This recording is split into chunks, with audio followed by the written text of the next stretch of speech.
Fala pessoal, beleza? Aqui é o Herbert do Obra de Casal e hoje nós vamos falar sobre pisos e revestimentos e nós queremos trazer para vocês 4 pontos, né, que a gente foi descobrindo aí ao longo da construção e uma pérola que aconteceu no meio do caminho.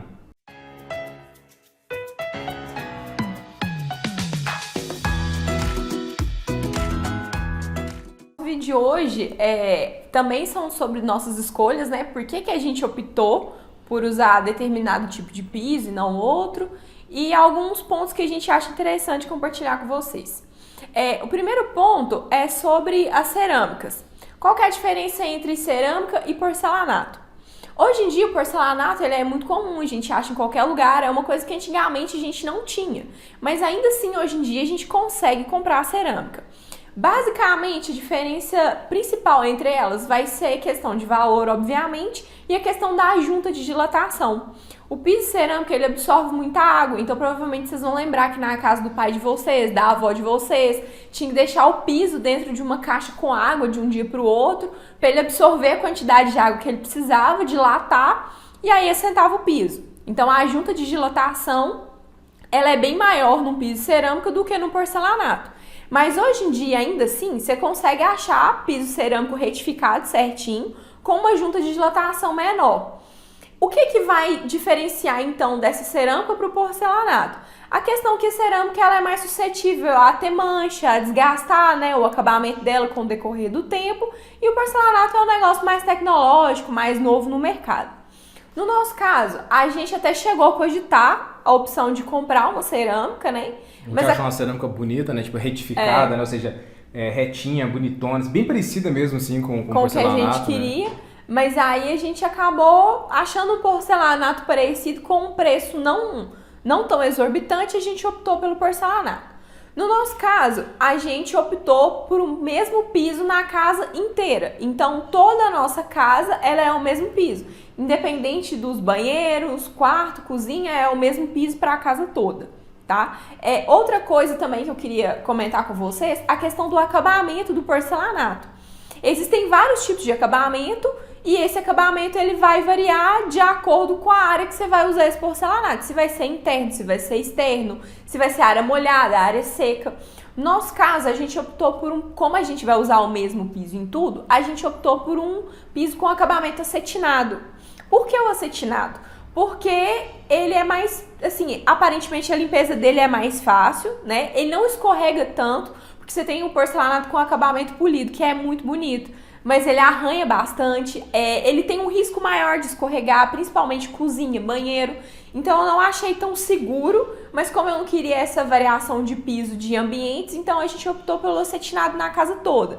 Mas aí você tem o natural, que ele é mais áspero, normalmente para área de garagem, para área externa, talvez para uma área de piscina, né? Então quando vocês forem escolher o porcelanato de vocês, olhar essa questão do acabamento, se ele encaixa, se o acabamento vai encaixar onde você quer colocar. E outra questão também é a questão da resistência à abrasão do piso. Ele vale tanto para cerâmica quanto para porcelanato, que é tipo assim, a carga que ele suporta para não estragar o seu piso. Então tem piso que é feito para parede, que ele não aguenta trânsito de pessoas.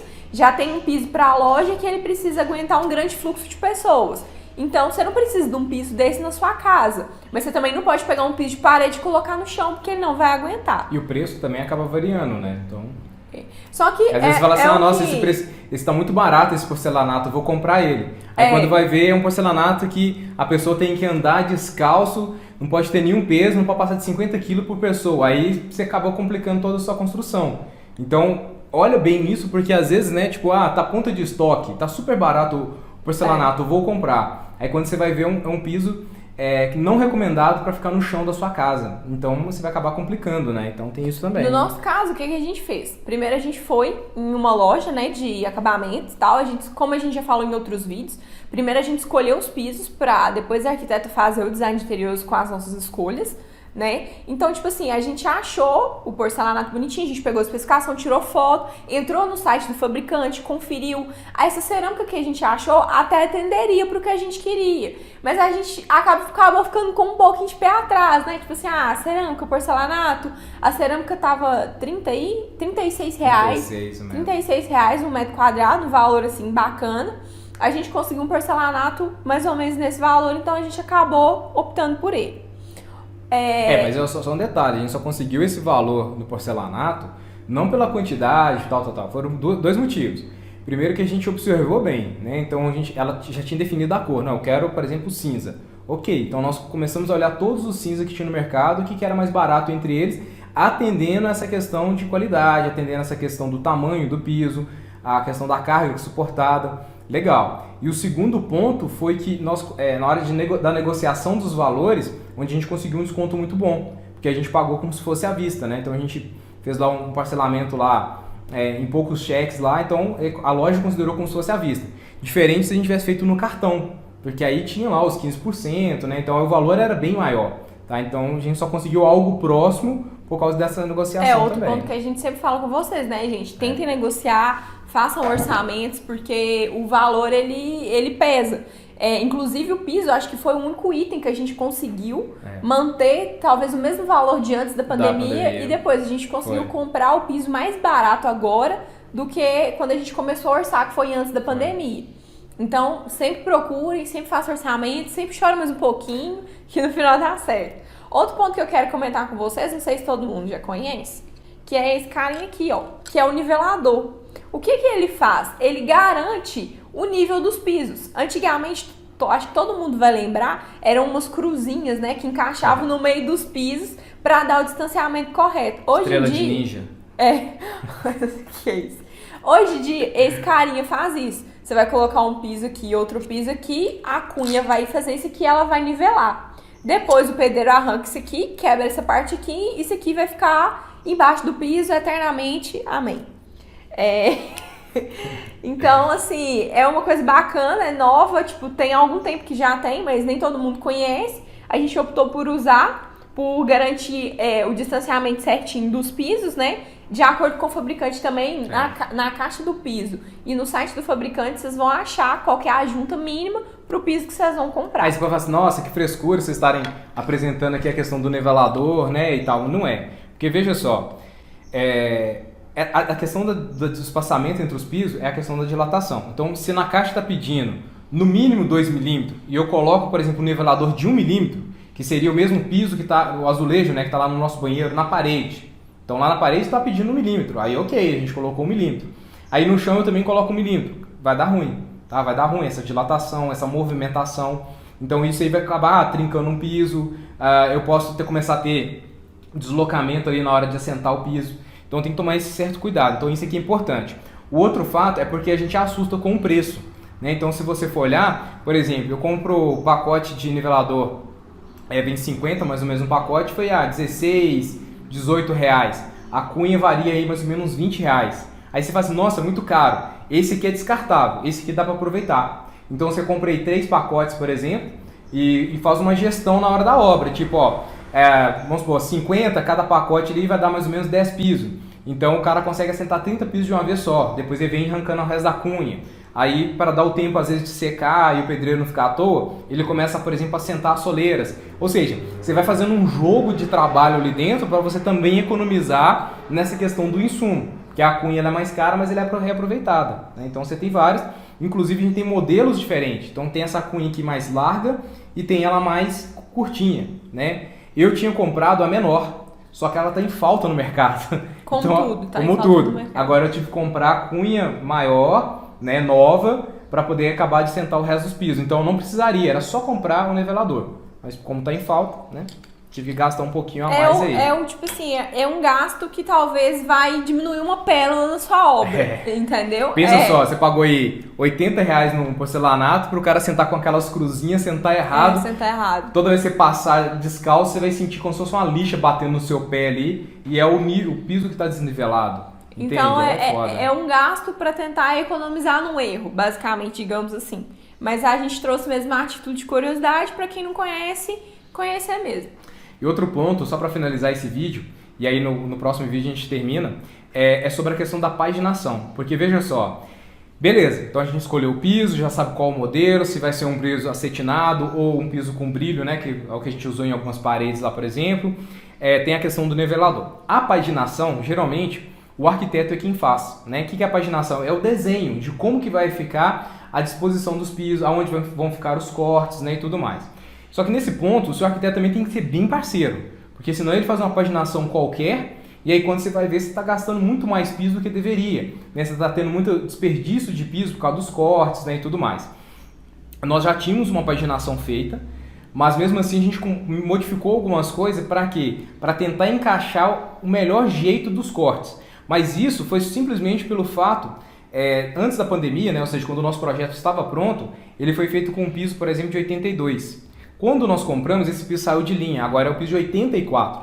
Então a gente tem que fazer alguns reajustes para entender aonde ficaria melhor. Na obra lá a gente teve que ver, peraí, fica mais fácil o cara fazer assim, não, tal. Mas assim, não é um item que vocês têm que preocupar tanto. Por quê? Ou o arquiteto é quem vai fazer, ou se você tiver um bom pedreiro, um bom azulejista ali, é ele quem vai fazer isso para você. É ele que vai te falar, olha, igual por exemplo na nossa obra, o cara colocou alguns pisos no chão, me falou, se a gente colocar aqui, fica assim, tal. Mas mesmo assim acaba dando um dentezinho lá, por exemplo, um corte de 2, 3 centímetros no piso para fechar, entende? Então assim, por mais que a gente tirou medida, fez ainda, alguns pedaços lá acabou ficando, mas são pedaços pequenos, então assim, o desgaste, o lixo, né, vamos falar assim, de corte, foi bem menor do que talvez ficaria se a gente simplesmente tivesse deixado na mão dele. Então, faça um projeto de paginação que vai economizar. Uma pérola que eu trago para vocês dentro dessas escolhas é que o seguinte, quando você faz a paginação, você vai comprar o piso, você vai comprar o piso por metro quadrado. Então, eu pego essa parede aqui de trás, meço ela ali, ela tem lá 3 por 4 metros. Ah, legal, então eu tenho aqui 12 metros quadrados. E aí você compra 12 metros quadrados de piso. Só que quando vai assentar esses pisos, nós temos a questão dos cortes, né? Então eu acabo tendo sobras ali que não vai ter como usar. E aí você vai faltar o piso, e é o que aconteceu conosco. Então a gente fez lá bonitão, paginação. Quando comprou o piso, faltaram 2 pisos. E a caixa vem em 4. Né? Então faltou 2 por quê? Eu tive sobras que se eu colocasse as sobras, beleza, ia funcionar. Mas imagina você colocar na sua casa 4 pisos que significa 1. Fica feio, né? Então a gente teve que comprar uma caixa a mais só por causa desses 2 pisos, assentou ele bonitinho e tal. Então assim, talvez uma dica, uma ideia é que é difícil fazer isso, tá pessoal? Mas assim, quando fizer o projeto, pega a medida, vamos supor, é uma parede de 6 metros. O piso tem 1 metro. Opa, então vou precisar de 6 pisos. Mas e quanto seria isso em metro quadrado? Aí quando o cara da loja fizer as contas, você vai precisar aí de, igual eu falei, né, 12 metros quadrados. Legal. Mas o meu piso é de tanto. Então, ou seja, tenta achar um intervalo, porque olha o que aconteceu conosco. O piso não tinha em estoque. Então a gente teve que ficar uma semana? Quase uma semana. Uma semana esperando o piso vir. A sorte é que nós tínhamos outros serviços para fazer na casa, né? Tinha um chão e tal. E a sorte também que esse piso foi fácil de achar, porque teve um piso no nosso banheiro que a gente teve que esperar mais de 1 mês para chegar, porque tava em falta na fábrica. Pensa se ele falta. Se você fica com 1 mês só parado por causa de um piso que tá faltando. E aconteceu isso, né? Esse piso que demorou a chegar, na hora que eles foram furar para passar o chuveirinho lá, trincou. E aí eles iam descartar o piso. Só que se eu descarto esse piso, não tem o outro. Acabou. A gente teria que comprar outra caixa por causa de um piso. Eu teria que comprar uma outra caixa por causa de um piso. E é um piso grande, um piso 90 por 90. Ele é mais caro, né? Logicamente. E aí o que a gente fez? A gente adaptou um pouquinho o banheiro. Adaptou como assim? Vamos supor que eu ia ter um box, né? Da parede até a estrutura ali do box de 1 metro. Agora eu vou colocar com 1,10 porque ele vai ficar em cima do trincado. Nós demos sorte. É uma exceção isso daí. Poderia então, assim, ser que não daria para aproveitar. Exato. E a gente ia ter que comprar outra caixa. Pensa no meio, né? Em frente ao banheiro, em frente ao espelho. Aí fica muito feio, né? Então é só tomar esse certo cuidado aí. Tá bom, galera? Bom, então o vídeo hoje era só para falar sobre essa questão dos pisos e tudo mais. No próximo vídeo a gente vai falar para vocês sobre a questão dos peitoris, soleiras, né? É o que faz o acabamento da casa em si, tá bom? Então, até a próxima. Até o próximo vídeo.